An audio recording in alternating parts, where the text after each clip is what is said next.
Baik, kita bertemu kembali dalam tajuk 2.4 iaitu menganalisis daya gerak elektrik dan juga rintangan dalam. Hari ini kita akan bincangkan eksperimen untuk menentukan daya gerak elektrik dan rintangan dalam bagi satu sel. Hipotesis untuk eksperimen ini ialah beza keupayaan V bertambah apabila arus I bertambah. Pemboleh ubah yang digunakan, pemboleh ubah dimanipulasi arus I, pemboleh ubah bergerak balas, beza keupayaan V, pemboleh ubah dimalakan, boltan bateri ataupun DGE bateri. Okey, perhatikan radas yang kita perlukan untuk eksperimen ini. Di sini adalah susunan radas. Okey, alat yang kita perlukan ialah satu sel kering, voltmeter, ammeter, rheostat untuk melaraskan arus kepada 5 nilai yang berbeza dan juga switch. Okay, apakah langkah-langkah untuk eksperimen ini?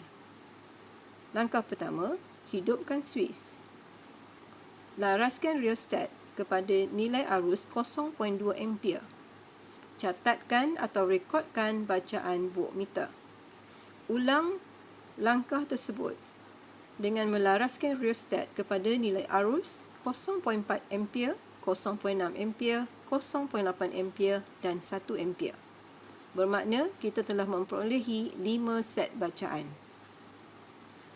Dengan 5 set bacaan tersebut, kita boleh melukiskan sebuah graf iaitu graf V melawan I. Graf yang kita perolehi ialah sebuah graf yang menunjukkan hubungan di antara V dengan I iaitu hubungan V berkurang secara linear dengan I. Okey, apakah yang kita dapat tentukan daripada graf tersebut? Okey, cuba ingat kembali formula untuk DGE iaitu E bersamaan dengan V tambah IR. Jika disusun semula, formula ini kita akan dapati V bersamaan dengan negatif IR tambah E. Ataupun kita tuliskan juga sebagai V bersamaan dengan negatif RI tambah E. Cuba bandingkan persamaan ini dengan persamaan garis lurus Y bersamaan dengan MX tambah C. Berdasarkan pembandingan, paksi Y ialah V, paksi X ialah I. Bermakna kecerunan graf ini ialah negatif R. Dan pintasan pada paksi Y ialah E. Ini kita tentukan secara perbandingan iaitu secara matematik. Daripada graf itu sendiri, kita boleh tentukan nilai R sebagai kecerunan graf.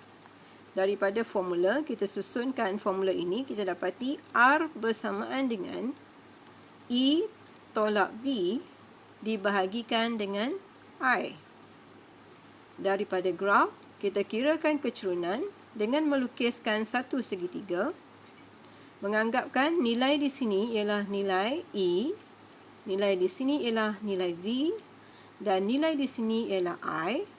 Ini bermakna kecerunan ialah negatif kurungan E tolak V dibahagikan dengan I. Jika diperhatikan, kecerunan ini adalah bersamaan dengan nilai negatif R. Okay, bandingkan persamaan yang kita dapat daripada susun semula formula tadi dan juga persamaan yang kita dapat daripada kecerunan. Ini bermaksud kecerunan adalah bersamaan dengan negatif R. Kesimpulannya, rintangan dalam adalah negatif kecerunan. Okay? Kerana kecerunan graf ini adalah negatif, bermaksud nilai R akan kita dapat positif. Okay? Manakala pintasan pada paksi V pula, di sini nilai I adalah kosong. Pintasan pada paksi Y kita telah bandingkan tadi secara matematik ialah E. Ini bermakna daya gerak elektrik E adalah merupakan pintasan pada paksi V.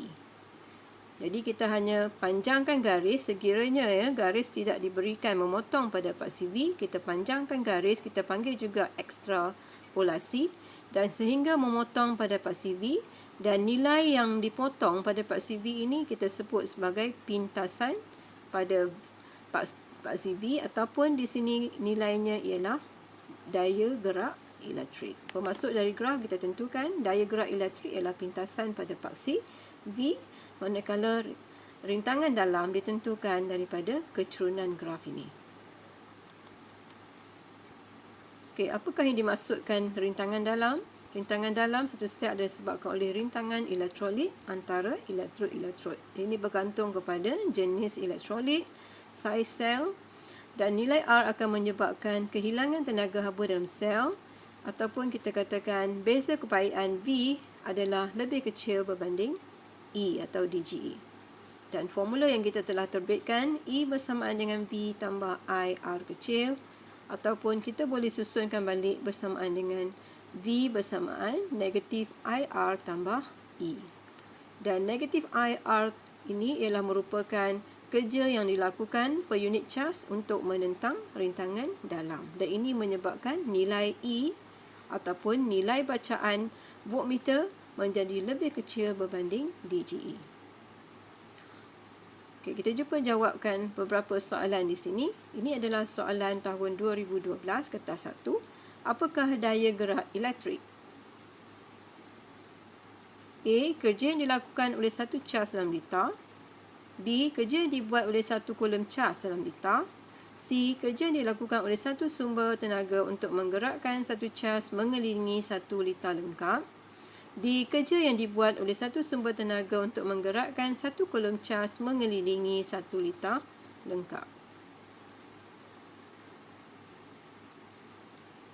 Okay, yang manakah jawapan yang betul?